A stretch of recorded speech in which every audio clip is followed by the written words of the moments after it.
And then there was one. The SEC's lone chance at a national championship now rests at the hands of the Texas Longhorns. Locked On SEC starts right now. You are Locked On SEC, your daily podcast on the Southeastern Conference. Part of the Locked On Podcast Network, your team every day.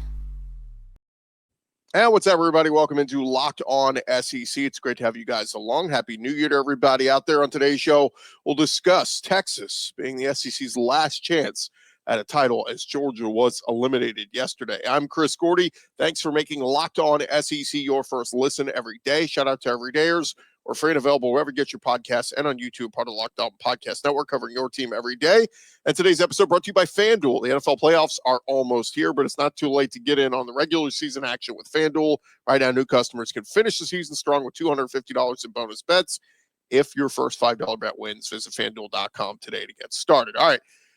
And then there was one. The Texas Longhorns. They are the SEC's last chance at a national championship this postseason. As the Georgia Bulldogs fell to Notre Dame on Thursday evening in the Sugar Bowl, 23-10. And that's where we start with today's show, in a game that was delayed by a day because of a deadly terror attack in New Orleans on Bourbon Street on New Year's, the early morning of New Year's Day. Notre Dame made enough big plays and got some help from a good coaching decision by Marcus Freeman. Georgia, they were in position to close within one score late when Notre Dame stopped them 4th and 5 at the Notre Dame 9-yard line with 9:29 to go. If they could have punched it in, it would have gotten interesting. But minutes after that, Notre Dame, they had a 4th and short deep in their own territory. And Marcus Freeman sent the punt team out before running all 11 players off the field and sent the offense back out. Georgia raced to match up and ended up jumping off sides as the play clock ticked down, giving the Irish a first down and a chance to eat up the clock with 7:17 to go. Kirby Smart saying after the game they were going to hard count us. We prepare for that. We do it every week. And we jumped off sides. Georgia played this game without their starting quarterback, Carson Beck, who, of course, got injured in the SEC title game. He was replaced by Gunnar Stockton. It wasn't bad. Went 20 of 32 for 234 yards and a touchdown, but a couple of fumbles, one of them very costly, was one of the difference makers. The Bulldogs outgained Notre Dame 296 yards to 244, but Georgia was stopped on all three of their 4th down attempts and lost 2 fumbles, one deep in Notre Dame territory and one inside their own 20. Kirby saying after the game, turnovers are the difference in the game, guys. I mean, you should know when you turn it over twice and they return a kickoff for a touchdown, you're not going to have a lot of success.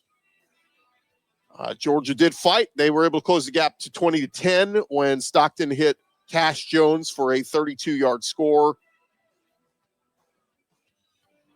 But ultimately, Notre Dame, they would get another field goal to extend their lead. It was a wild moment, too, in the game. Georgia was given a sideline interference penalty when the official collided with number 39, Parker Jones, on the sideline during a big play where Stockton connected with Arian Smith for a big pass. But, look, I just thought, as decently as Gunnar Stockton played, it just felt like, particularly that goal line possession, they really needed Carson Beck's leadership, right? Like a guy who's seen it and done it. I mean, Notre Dame was blitzing constantly. I mean, there was Stockton constantly had pressure in his face. Some of the throws he made, man, were darts. They were bullets, and that should get Georgia fans excited about next year and the future with him. But, there were just too many big mistakes that Georgia made, missed opportunities, and Kirby Smart Company will have to wait another year for their potential 3rd national championship. So key numbers from this one: Georgia had 16 first downs to Notre Dame's 14. Irish were just 4 of 14 on 3rd downs. Georgia was 2 for 12. And really the 4th down. I mean, Georgia was 0 for 3 on 4th downs. If you're going to go for it, you got to get it. Notre Dame, they only passed for 90 yards in the game. The key was Notre Dame's rushing. And Riley Leonard, man, what a tough SOB. That dude averaged over 5.5 yards a carry, 14 rush attempts for 80 yards. And, man, he was not afraid to lower his shoulder and go right into a Georgia defender to get big yards. Irish had over 150 yards rushing as a team. Like I said, Gunnar Stockton wasn't bad. I said before the game, if he doesn't turn the ball over, I feel pretty good about Georgia's chances. Well, he had no interceptions, but the brutal fumble before half led to 6 points for Notre Dame. Really, that was the turning point. Like the two big plays, if Georgia could just have two plays back, it was the deciding to throw the ball right before halftime, or with the sack strip or whatever for Notre Dame, and they get 6. That makes it a 13-3 halftime lead. It should have been 6-3 at halftime. Should have been 6-3 Notre Dame at halftime. And then the brutal right out of halftime, 98-yard kickoff return for a touchdown right out of halftime. And suddenly it's 20-3. And then you're going, well, yeah, Georgia's really in trouble now. So those were real. I mean, those are the two plays that swung this thing. Because you think about it, if Georgia just runs the ball before halftime and Notre Dame doesn't get it back, go into halftime with a 6-3 lead, and then if you're able to make a tackle on special teams there to start the second half, you're still in this game, 6-3, and maybe Georgia does Georgia things and they win an ugly football game defensively. But Trevor Etienne had a fumble. Dylan Bell, man, Arian Smith had been the guy that we were jumping on the last couple of weeks. Dylan Bell, he had several big drops for Georgia in this one. So this was the Dylan Bell drops game. We've had an Arian Smith drops game. Defensively for Georgia, though, strong game for Smile Munden, the senior, going out, leading the team in tackles with 9, also had a sack. But, I mean, defensively for Georgia, only the 1 sack, no interceptions, lost the turnover battle 2-0, and that's why you lost. And the first time Ole Miss scored only 10 points in a game since back on November 9th, their loss at Ole Miss. After the game, a lot of folks on social media was reading a lot of Georgia fans angry at Mike Bobo. Here were some of the tweets. One person said there were seriously some people on this app fighting to defend Mike Bobo, even after he's proven how god-awful he is this year. He has the worst playbook in college football. Another one said, Gunnar Stockton is a QB I want in Athens. Mike Bobo is a man I never want to hear his name again. Don't want a single Georgia fan blaming this loss on Kirby. This one is on Mike Bobo. Down 2 scores on his own 20. Mike Bobo literally calling another bubble screen. If Kirby doesn't dump Mike Bobo after the season, I'd be shocked. I mean, the list goes on and on. One more. I saw Gunnar Stockton's a future star at Georgia. I will die on this hill. Mike Bobo should be completely blamed for this loss. So a lot of folks, again, not blaming Gunnar Stockton. They were blaming the play calling and the offensive game plan. And I think that to a certain degree, I agree. I was not a fan of some of the play calling decisions. So look, Georgia loses and they're eliminated. And, look, Alabama fans maybe could celebrate because, I picked Georgia before the season. I thought they were going to win the national championship again this year. And that was going to be 3 and 4 years for Georgia. And, I said, we'd start throwing around the D word, dynasty. And, it's like maybe in the timing with Nick Saban retiring, maybe this is where Kirby starts his big run. Well, we'll see. So that's now 2 straight years of Georgia not winning a championship after winning the back-to-back. And so, if we don't win another one here in the next couple of years, then that whole talk of, oh, he's the new Saban is kind of out the window. And look, I'm not bashing Kirby. He's a heck of a coach, but man, last year they should have been in. All they had to do was beat Saban in the SEC title game, and they would have been in the playoff and probably had a really good chance to win it all last year because I think they were better than Michigan last year. And then this year, if Carson Beck doesn't go down, maybe they are the prohibitive favorite. Maybe we're talking about Georgia advancing right now.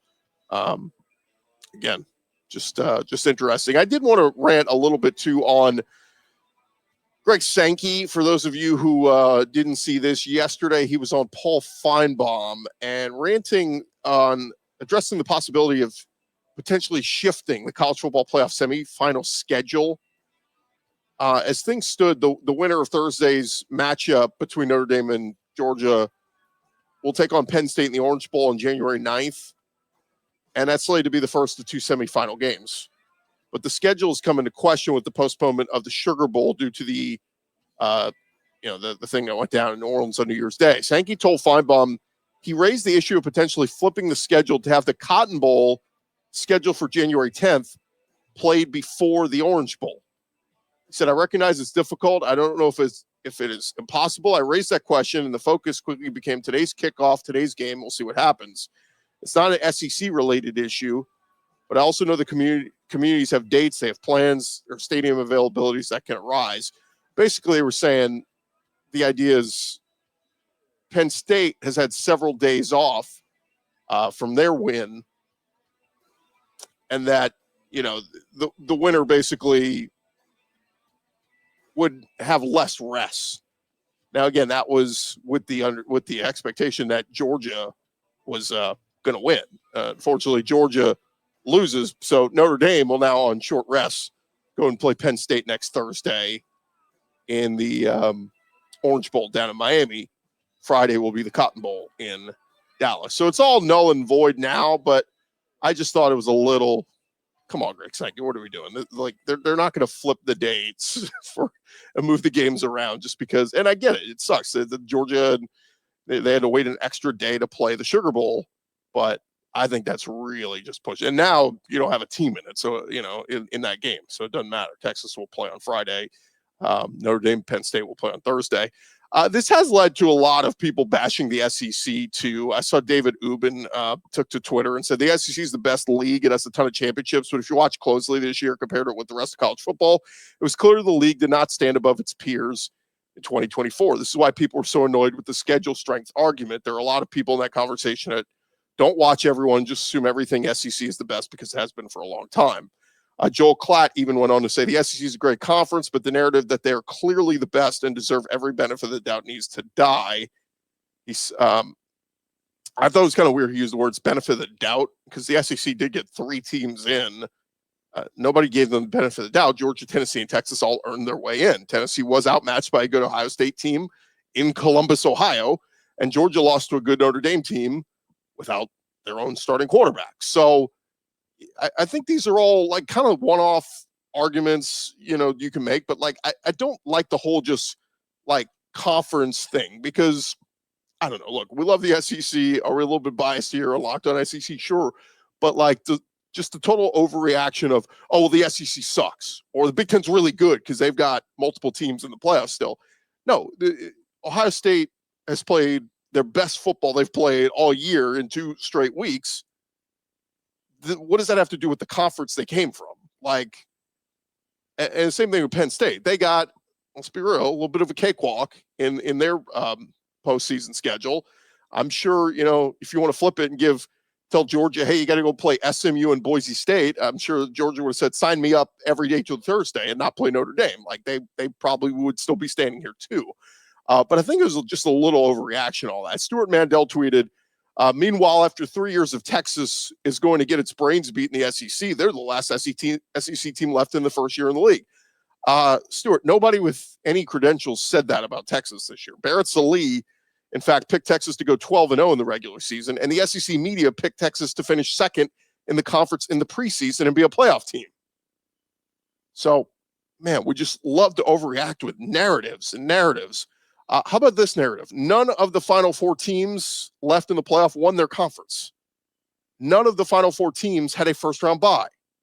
To me, that signals, my takeaway there has nothing to do with Big Ten or SEC or conference pride or whatever. It means getting hot and getting momentum may matter more than ever. This goes back to the old NFL, where you rest starters in the week 17 and then, or you get a first-round bye. Sometimes those wildcard teams that are playing that extra game ride a wave of momentum, and that's what's happened in these college playoffs so far. Notre Dame's hot, Penn State's hot, Ohio State's hot, and Texas is hot. These teams catch a wave of momentum, and Notre Dame's won how many in a row? I know Texas lost in the SEC title game, but Ohio State didn't even play for one. It's just interesting to see catching a little bit of wave of momentum. You can start to run your way through this thing. So anyway, first iteration of 12-team playoff. We'll see if Texas can do it for the SEC. Speaking of Texas, we will talk about them coming up here in just a second. First, I want to remind you guys, today's episode presented to you by our friends at FanDuel. The NFL playoffs are almost here, And it is not too late to get in on the rest of the regular season, last regular season weekend with FanDuel, America's #1 sportsbook. Right now, new customers can finish the season strong with $250 in bonus bets if your first $5 bet wins. FanDuel got so many different ways for you to win, not just betting lines, not just, straight up or minus the spread. You can, they got prop bets. Which player will score a touchdown first? How many points will each team score? So many more different possibilities you can take advantage of over there at FanDuel. Just go check them out. It is FanDuel.com. That's where you go to sign up today. It is FanDuel.com for your chance at $250 in bonus bets. You can also download the app and get easier access to view all those betting lines. Go make every moment more with FanDuel. They are an official sportsbook partner of the NFL.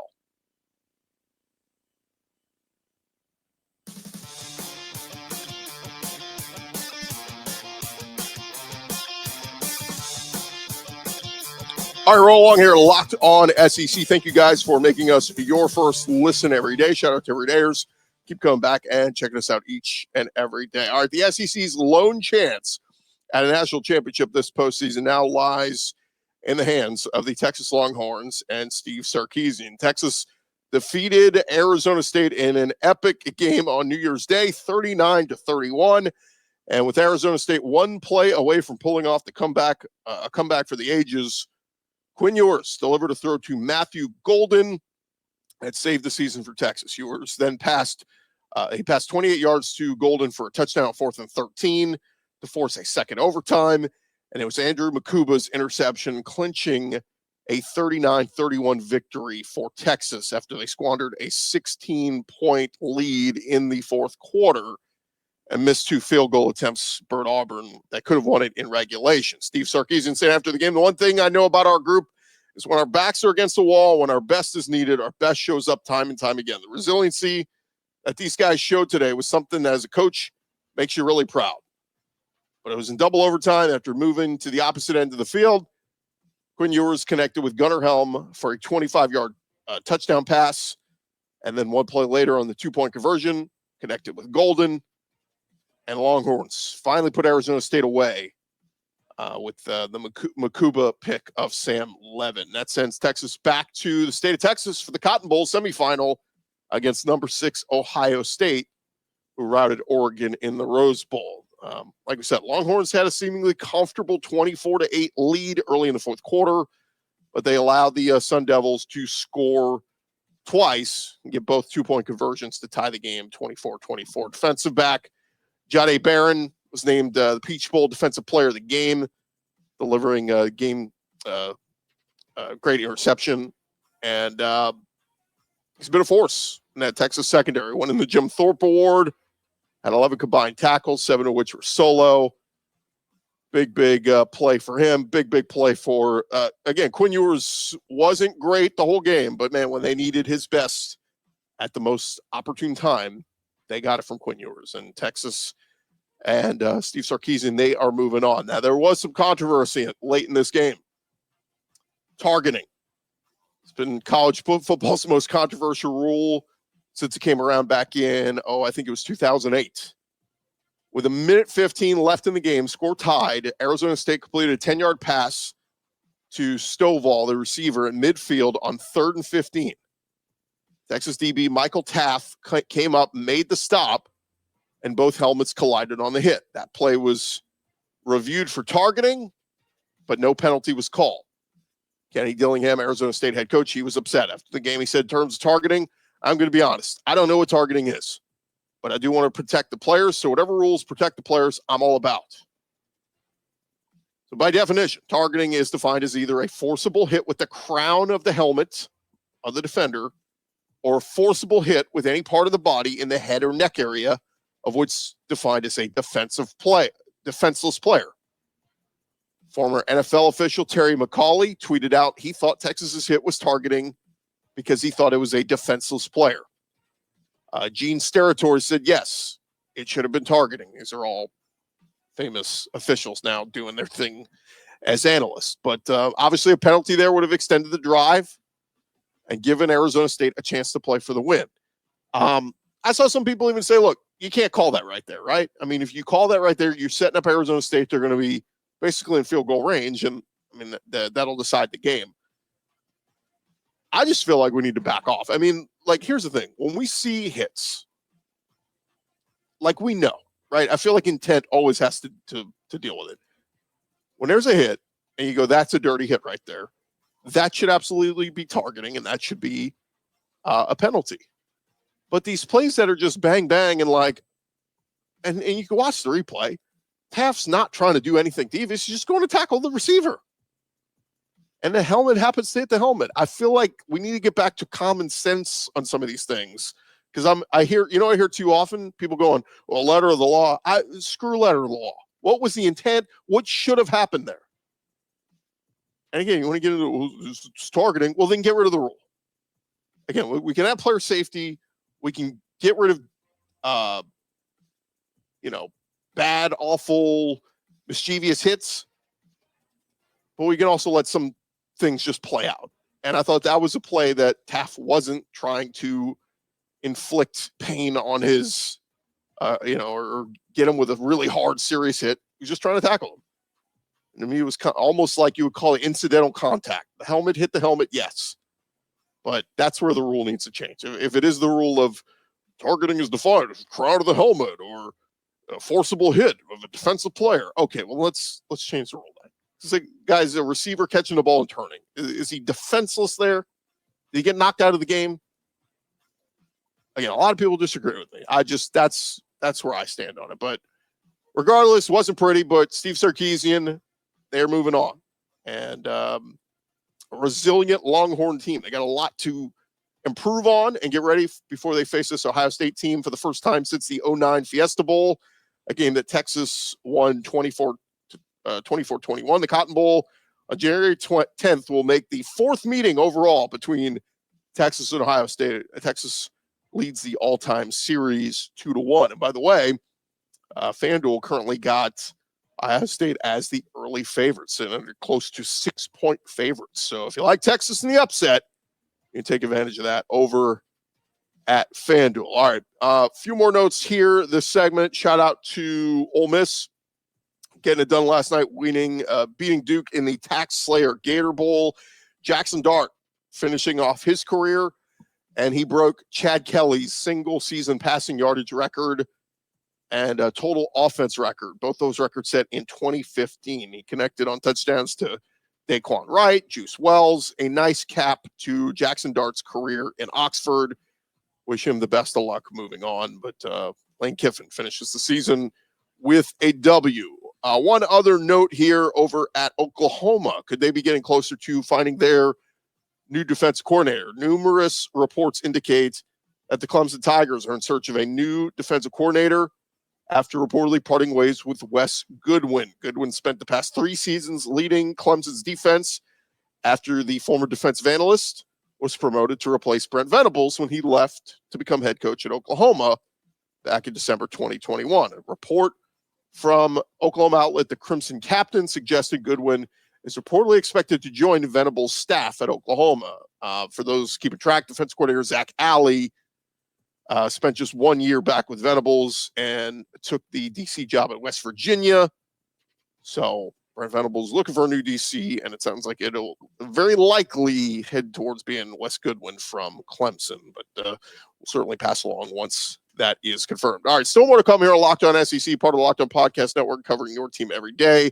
When we return, we have plenty of NFL draft declarations, whatever you want to say. We'll get to that coming up in just a second. First, today's episode brought to you by friends over at Rocket Money. Did Rocket Money help you find any subscriptions you forgot about or that you were paying for twice? It has happened to all of us. You have a few subscriptions that you didn't realize you were still paying for. Rocket Money will make it so easy for you to track them all down. It's like having a personal assistant for your finances. Rocket Money is a personal finance app that helps find and cancel your unwanted subscriptions, monitor your spending, and help lower your bills so you can grow your savings. It brings everything together in one place, whether it is subscriptions, your spending habits, or even the goals you want to hit this year. Rocket Money has over 5 million users and has saved a total of $500 million in canceled subscriptions, saving members up to $740 a year when using all the app's premium services. Super easy to do. Go cancel your unwanted subscriptions and reach your financial goals faster with Rocket Money. Go to rocketmoney.com/lockedon today. That's rocketmoney.com/lockedon, rocketmoney.com/lockedon.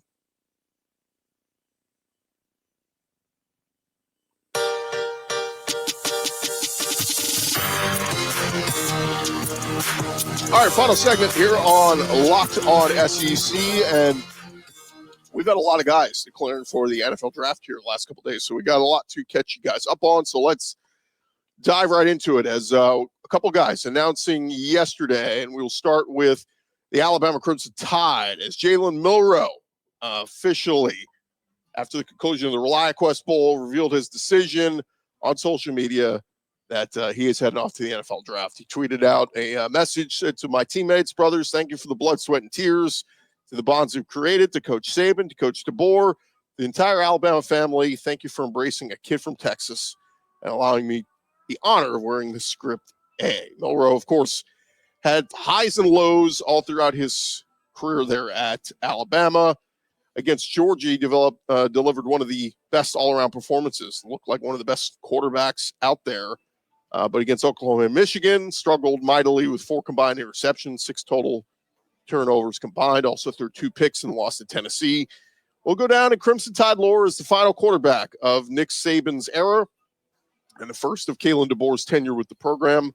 Of course, led Alabama to the playoff last year, losing in the Rose Bowl semifinal to Michigan. But best of luck to Jalen Milroe. Sounds like he is still expected to be one of the top quarterbacks taken in next year's draft. Also, Alabama offensive guard Tyler Booker announced his intentions to enter the NFL draft, putting out a message. It's been an honor to be a captain and a graduate at the University of Alabama. A piece of me will always be in Tuscaloosa. Remember, he earned freshman All-SEC honors in his first year, earned a starting role as a sophomore, and then earned first-team All-SEC honors this year, including a bunch of second-team All-American honors. So Tyler Booker, congrats to him. Best of luck to him. And then lastly, Alabama linebacker Jihad Campbell. He is heading off to the NFL draft. Burst onto the scene last year, ended the year with team-high marks in tackles for loss, and sacks. Was a semifinals for the Chuck Bednarik Award, the Butkus Award, and a big-time leader on the Alabama team. He is moving on. So best of luck, Tyler Booker, Jalen Milroe, and Jihad Campbell, all moving on to the NFL draft. Over at South Carolina, Shane Beamer, we talked about this notable storyline from their loss in the Citrus Bowl. Nick Emanwari, their defensive back, did not play in the second half of the Gamecocks' loss. After the game, Emanwari confirmed that it was his plan to only play the first half. Shane Beamer, Corner Reports, did not know about it. Brad Crawford, 24/7 Sports, said Shane Beamer did not receive pregame notification that Emanwari would not play in the second half. After finding out he was done, Beamer informed a staffer to escort him to the locker room for the remainder of the game. On Thursday, Emanwari officially declared for the NFL draft, and he addressed what happened in the Citrus Bowl. He said it was a miscommunication between himself and the coaches. He said after the game, the coaches knew of his plan, but didn't appear to be the case. The All-American safety said in his note that he will take some accountability for that, but added he is proud of the team's 2024 season. So saw some Gamecock fans saying, Nick, best of luck, man, in the NFL draft, but still don't like how you love what you did for our team, but don't like how it ended there. It's done is done. Water under the bridge. Wish the kid the best of luck at the next level. Over at Missouri, they're losing a couple of running backs. Running back Marcus Carroll, he declared for the draft on Wednesday afternoon, spent 1 season at Missouri, was a key part of their run game, spent the first 4 years of his career at Georgia State. Made an immediate impact at Mizzou, carried the ball for almost 600 yards and 12 touchdowns this season, finished second on the team in rushing yards behind Nate Noel. Nate Noel officially announced yesterday he is heading off to the NFL draft. Started his career at App State and ended up coming into Mizzou, and now he is heading to the NFL draft. Appeared in 11 games, led the team with over 800 rushing yards, but just 3 touchdowns. So Nate Noel and Marcus Carroll both heading on to the next level. Also, defensive end Johnny Walker, big part of Mizzou's defense this year, led the team in sacks, forced fumbles, and he is going to capitalize off his increasing draft stock following 5 years in Columbia.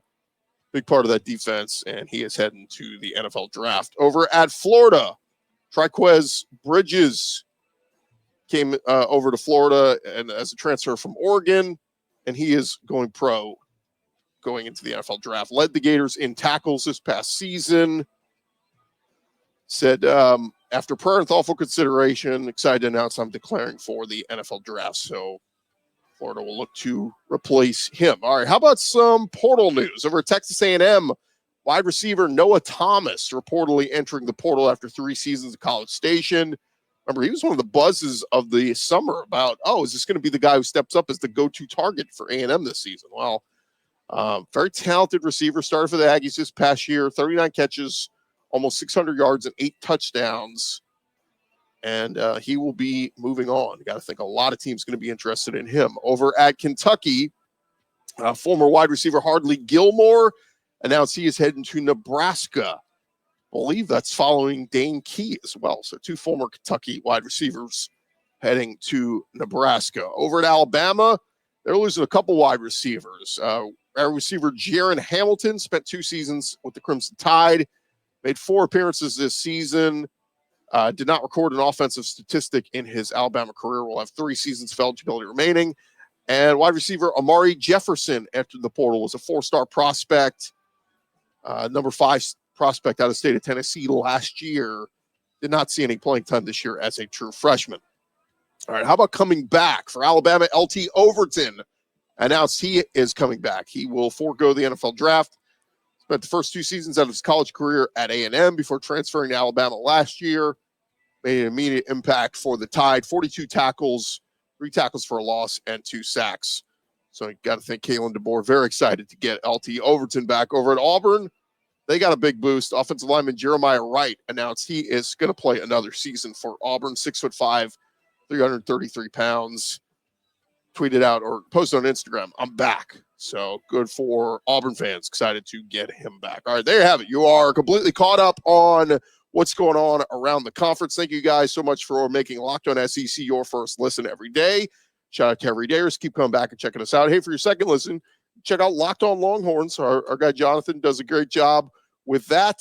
And look, we're for SEC purposes, we're locking in on Texas. I mean, this is last chance for the conference to win a title. So hook 'em horns and let's see if they can get it done. And look, conference pride. I've seen a lot of our other Locked On SEC hosts say, I'm not rooting for Texas. Well, here at Locked On SEC, we're firmly endorsing Texas. We want the conference to win a championship. All right, that's going to do it for us here at Locked On SEC. We'll talk to you guys next week. Everybody have a great weekend.